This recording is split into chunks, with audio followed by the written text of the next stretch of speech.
सरकारनं लिंग निवडीला प्रतिबंध करणारा आणि पर्यायानं मुलींचा जन्म सुरक्षित करण्यासाठी कायदा केला। पण आयुर्वेदिक महाविद्यालयाच्या अभ्यासक्रमात मात्र वंशाला दिवा हवा म्हणून पुसंवन विधीच्या माध्यमातून मुलगाच व्हावा यासाठी विधी शिकवला जातो। शिवाय शूद्रांनी आयुर्वेद शिकू नये असेही धडे दिले जात आहेत। याला उस्मानाबादच्या शासकीय आयुर्वेदिक महाविद्यालयाचे अधिष्ठाता डॉक्टर प्रकाश खापर्डे यांनी विरोध केलाय।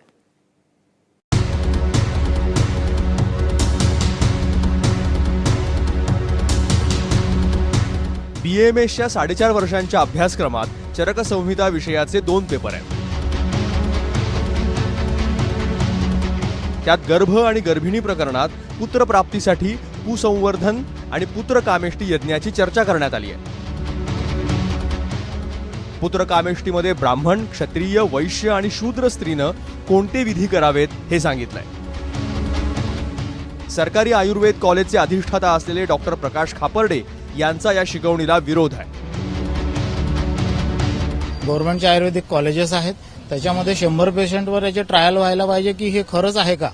म्हणजे उजव्या नाकपुडीमधनं जर आम्ही पुसवन विधी केली तर मुलगा होतो आणि डाव्या नाकपुडीतनं केलं तर मुलगी होते। याच्यासाठी काही शास्त्रीय पुरावे नाही अजून ना, अशा प्रकारचं कोणतं रिसर्च झालेला आहे। कोणी रिसर्च करायची हिंमत करत नाहीये, कारण शास्त्र खोटं पडेल अशी भीती त्यांना वाटते। एकदाच होऊन जाऊ दे। या चरक संहिता हा 3 सहस्त्र वर्षांपूर्वीचा ग्रंथ आहे असं मानलं जातं। त्यात कायद्यानं निषिद्ध ठरवलेल्या पुत्रप्राप्तीचा विधी सविस्तर सांगितलाय। या विधीवर आधारित प्रश्नही मुलांना विचारले जातात।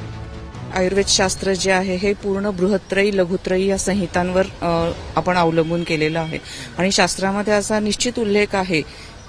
पुसंवन विधी सांगितलेला आहे। गर्भसंस्काराचा शब्द न देता त्यांनी पूर्ण पिढी कशी चांगली होईल याबद्दल त्यांनी विचार इथे मांडलेला आहे आणि त्यावेळी बृहत्त्रयी लघुत्रयींनी हे जे विचार मांडलेले आहेत आता सरांनी सांगितल्याप्रमाणे ते तसेच्या तसे आपण फॉलो करत आहोत।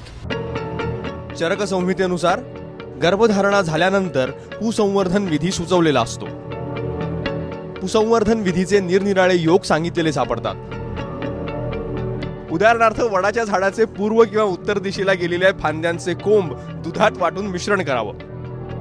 मुलगी हवी असल्यास पुष्य नक्षत्रावर डाव्या नाकपुडीत ते टाकावं, तर मुलगा हवा असल्यास उजव्या नाकपुडीत नस्य करावं। पुरुष देवतेची सोने, चांदी, लोखंड या धातूची मूर्ती तयार करावी। मूर्तीला तप्त करून त्या रसाचा काढा गर्भधारणा झालेल्या स्त्रीला द्यावा। प्रत्यक्षात हा विधी पुत्रप्राप्तीसाठी नसून सुदृढ प्रजेच्या जन्मासाठी आहे असाही दावा केला जातोय। हे आमच्या करिक्युलम मध्ये मेन्शन केलेलं आहे। म्हणजे जे आमच्या बृहत्त्रयी आहे चरक सुश्रुत वाग्भट संहिता आहे त्याच्यामध्ये हे मेन्शन केलं गेलेलं आहे। पण मला असं वाटतं की त्या काळात त्या दृष्टीनं तेव्हाच्या परिस्थितीमध्ये हे सगळं सांगितलं गेलं ते सगळंच आता लागू पडेल असं नाहीये। आयुर्वेदिक अभ्यासक्रमाच्या वादानंतर महाराष्ट्र सरकार आणि नाशिकच्या आयुर्विज्ञान विद्यापीठालाही आता नोटिसेस आल्यात। यात आयुर्वेदाला दोष देणं किंवा जे काही आयुर्वेदामध्ये लिहिलंय ना हे मला नाही वाटत की काही चुकीचं आहे। पुसंवन विधी सांगितलाय, श्रीसवन विधी सुद्धा सांगितलं आहे। म्हणजे असं काही करावं असं मला तरी नाही वाटत। म्हणजे पुसंवन वगैरे असं व्हायला पाहिजे असं म्हणजे काही व्हायला नको असं मला वाटतं। Central council of Indian medicine ही सर्वोच्च संस्था आयुर्वेदाचा अभ्यासक्रम ठरवते। डॉक्टर खापर्डेंनी विचारलेल्या प्रश्नावर 2016 पासून केंद्रीय पातळीवर चर्चा सुरू आहे। पण चरक संहिता विज्ञान की थापेबाजी यावर केंद्रीय समिती सुद्धा निर्णय देताना कचरते।